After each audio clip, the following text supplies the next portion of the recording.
This show really represents the first time that we're doing main characters as computer graphics elements. So the Tin Soldier, the Ballerina, and the Jack-in-the-Box. Whereas in the films really leading up to Fantasia 2000, generally we've been doing background elements or secondary or tertiary characters. When we started with this project in 1991, it was clear to us that the computer was beginning to make bigger and bigger contributions to what we were doing. So we were pioneering on one side of the coin, and we were also being really, really careful not to let the computer show at all, because if computer art had been so far ahead of us by the time the film came out as to make us look like a bunch of amateurs, that wouldn't have done any good. We wanted to tackle human characters or human-like figures. We knew that that was going to be a challenge. Yet some of the CGI people, in particular Steve Goldberg, came to me very eager to want to see us do the Tin Soldier piece in this medium.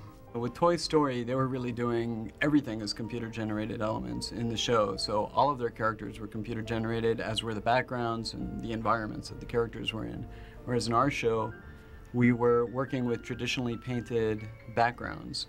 And there were a lot of hand-drawn elements, and we had to make sure that the computer elements, the main characters, fit in with all of the other hand-drawn and hand-painted elements. There was a bit of concern at the beginning of whether or not we would be able to make the ballerina move like a toy porcelain ballerina doll. We chose to handle that in the traditional animation sense, where the animators would sit down, they would study footage of live ballerinas, and then go ahead and apply that to their scenes to really understand all the different moves that a ballerina would use.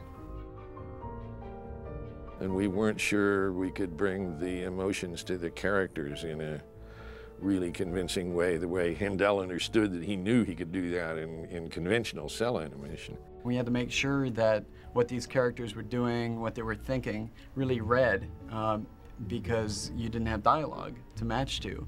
So you had to be able to have the characters act with the music. The soundtrack itself is really punchy.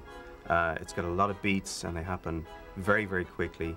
And it's a difficult piece of music to work to. We're trying to tell quite a lot of story in a relatively small space of time. The main problem when we're animating is trying to match the movements to the rhythm of the music and put across some character and emotion and make you feel for the soldier and the ballerina and for their plight and their situation. And it was a real challenge. We did change the center section when the Tin Soldier falls out and gets trapped on this little boat going down the storm drains, because it just didn't work, the first version we had. We thought it was kind of funny.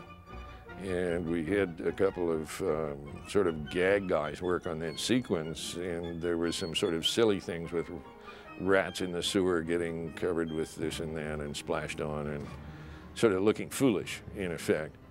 And it really worked against the story in general. And we all looked at it and said, you know, we need to do a little more justice to this center section. So we went back and made it a scary place. And the music is saying scary and dramatic.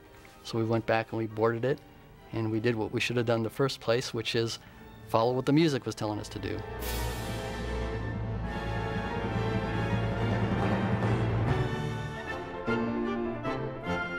We tried to follow Anderson's original ending.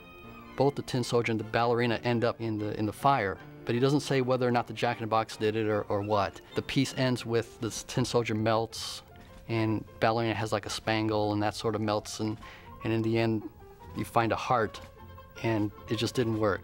The music had more of an upbeat tone to it, or just ended on a positive note, it seemed to, and so we felt that we had to go back and rework the story and the visuals to match what the music was saying. And so we went and did that, and it just felt like it fit much better. I think that what will always give me satisfaction when I look at the Tin Soldier piece is the fact that anybody can look at this and feel that the music is working with the visuals.